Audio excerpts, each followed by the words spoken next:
hope you're well. I hope you are feeling festive. I hope you've enjoyed the core series so far.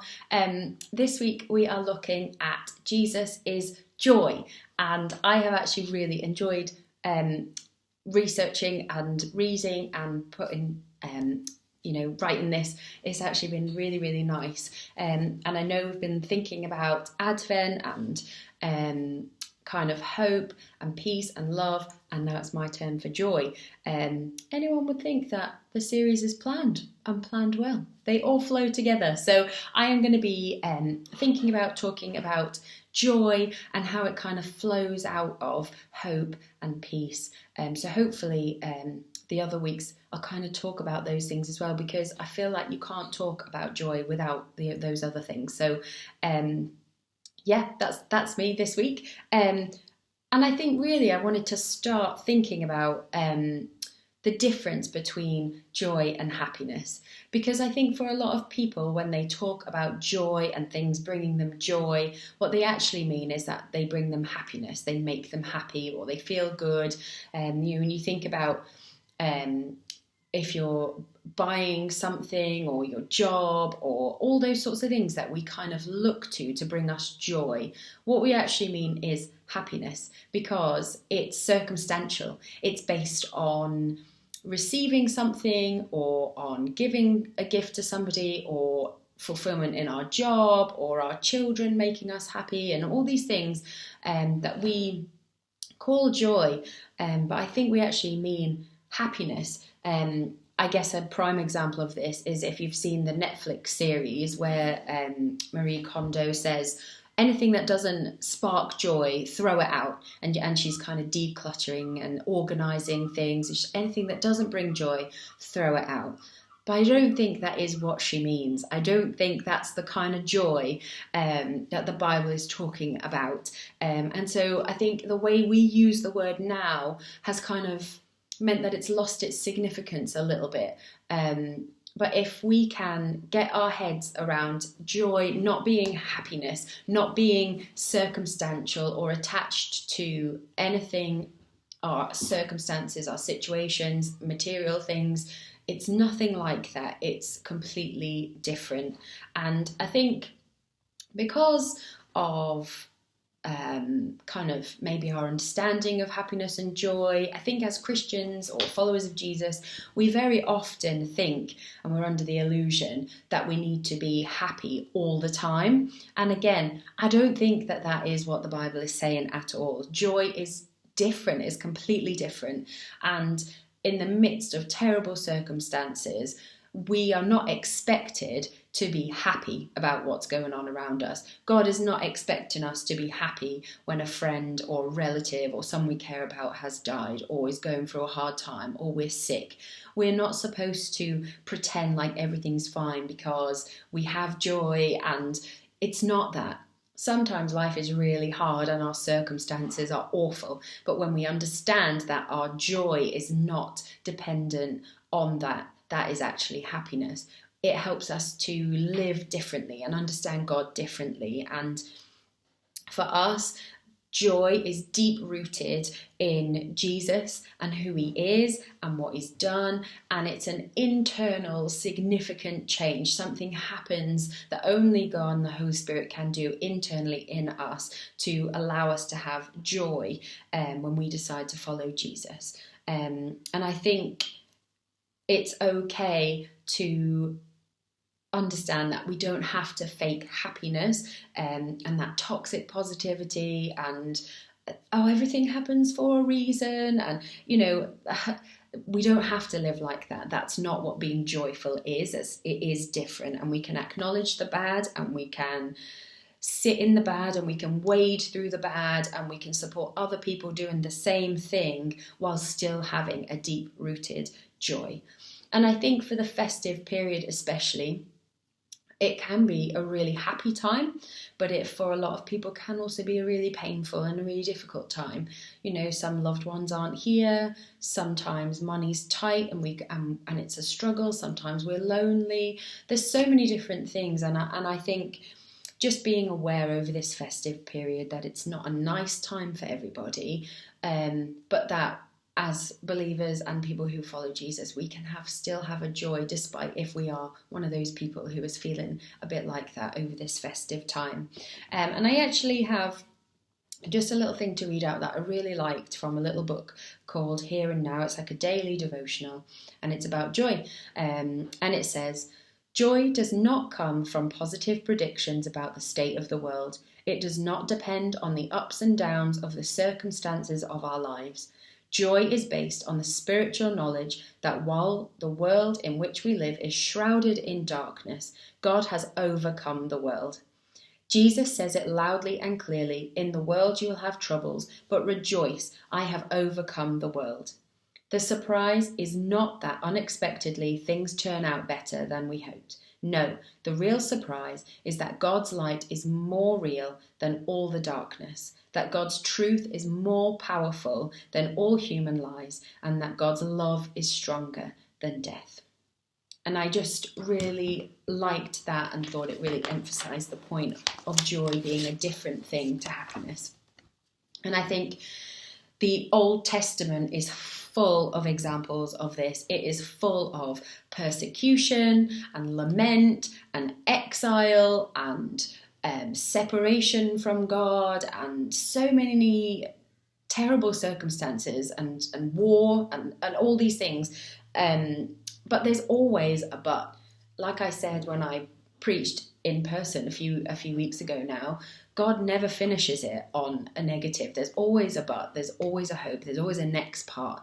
And in the Old Testament, despite all these terrible circumstances, there is a deep-rooted hope in a fulfillment of a promise, in someone who's going to come, who's going to change it in a new way. And from that hope flows joy. And that's why I said at the start that I can't talk about joy without thinking about and talking about hope and peace and love and all the other things as well, because they all flow out of each other, because they're all evidence of God's character for us. And I think, again, just read a bit of the Old Testament and get your head around that it's not happiness, that it's joy, that it's a different thing. And we have joy because we have peace, and we have peace because we have hope. And they all flow and they all work together. And I think understanding now at this point where we are that God fulfills his promises. He always does what he says. It might not be how we think he's going to do it. It might not be how we expect. Nobody expected the fulfillment of the promise to come through baby Jesus in a manger in Bethlehem from Mary. It doesn't always look like what we think or what we expect, but he does always fulfill his promises. And I think understanding that gives us that understanding of that deep-rooted hope which joy flows out from us. There is no uncertainty when we follow God. There's no chaos. There's no fight. There's no rebellion. There is just absolute confidence in the nature and the character and the promises of God. And because of that, that brings us a joy that we can't explain, that doesn't come from anything that we do or anything that we receive or anything that we have. It is something that we are so certain of. Our hope in Jesus, we're so certain of, that from that overflows a joy, and that comes across in how we live and how we treat people and what we do. And I think especially as we've been thinking about Advent and the talking about the hope of the fulfillment of prophecy, it gave people of the time, and it gives us now, that hope in Jesus, in the one who changed everything, in the one who brought a new way, in the one who included and invited and blessed people and spoke to people who were rejected from society and did things in a different way and changed the power dynamic. Like, it is crazy when you start to think about it and what Jesus did, and in turn that deep joy rises up within us, and we're able to praise God for all that he has done throughout the years and continues to do for us now, because he is so good to us. That can't be happiness. It is a different thing. And I think if we read the scriptures with the lens of happiness, we're going to be disappointed. If we interpret joy as happiness, the scriptures are not going to make sense, and we're going to be living a life looking for something that is not what God is talking about. And I think joy is a state of being. It is not a circumstantial, it's not attached to anything. It's a state of being because we have hope in Jesus. And because of that, we can live in peace with ourselves, with the confidence of who God is, with other people. We don't need to fight. We don't need to prove a point. We can live peacefully. And out of that and that hope in Jesus flows joy from us. And so thinking about all that and putting it on the Christmas story made me really think about the Magi, the wise men, whatever you want to call them, not kings.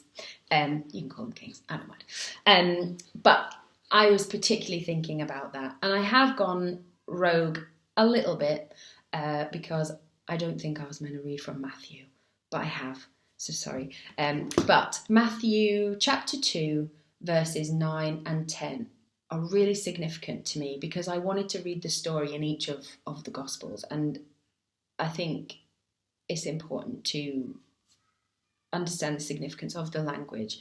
So Matthew 2, verse 9 to 10, it says, "After this, the wise men went their way, and the star they had seen in the east guided them to Bethlehem. It went ahead of them and stopped over the place where the child was." This is the key part. When they saw the star, they were overcome with joy. That is really significant because the wise men were not Jews, they were not Christians, they were pagan. They hadn't been waiting for a fulfillment of a promise. They were, looking at the stars, following stars, tracking the stars. They didn't believe in anything like, they were not waiting for the promise. And even they were overcome with joy. That is not just a little bit happy. That the language used is intentional to make that point. They were pagans. They were not waiting for this fulfillment of prophecy. And yet when they saw, they were overcome with joy. It is not a circumstantial thing. It's something that can only come from God. And it is a state of being, and it is a way of life, and it is following the one who can bring us this. And that's the only thing that can bring us joy is Jesus. And I love the Bible, and I love the way Jesus was, and I love the teachings of Jesus, and I love that God can use anybody, and he does in this story. Just from those wise men, like I said, they were not Jews, they were not significant religious leaders, they were not, they were pagans, and God used them, which also brought me on to a really lovely quote that I want to use to finish to encourage us from Carlos Rodriguez. If you follow him on anything or read any of his stuff, he's brilliant. And he says, "It's an unwed woman who carries God. It's the pagans from the east who recognize God. It's the workers in the field who hear from God. It's the marginalized neighborhood who welcomes God. It's God who chooses the lowly and the broken to rise. Christmas is here. Let hope in." From that hope, from that understanding of who Jesus is, what he's done, from that overflows joy. And I think this Advent time, this Christmas period, with all these mixed emotions, with busy, with everything else going on, I think the take from me is God uses anyone, and we cannot have joy without Jesus. It's a different thing to being happy. And if we let the hope of Jesus and who he is, and that he was the fulfillment of the prophecy and the promise, if we can understand that and we let that hope in and we choose to follow Jesus, internally we are changed, we are different. And from that hope we can live in peace, and from that peace overflows joy. So I hope that makes sense. I hope it's encouraging for you, especially right before Christmas. And just to remember, you're not insignificant, you are not important, you are not isolated, you are not on your own. You are included and invited into a kingdom that is full of joy and love and hope and peace, and it is a good place to be. So I hope you have a great Christmas, and I will hopefully see you all soon. Merry Christmas. Bye.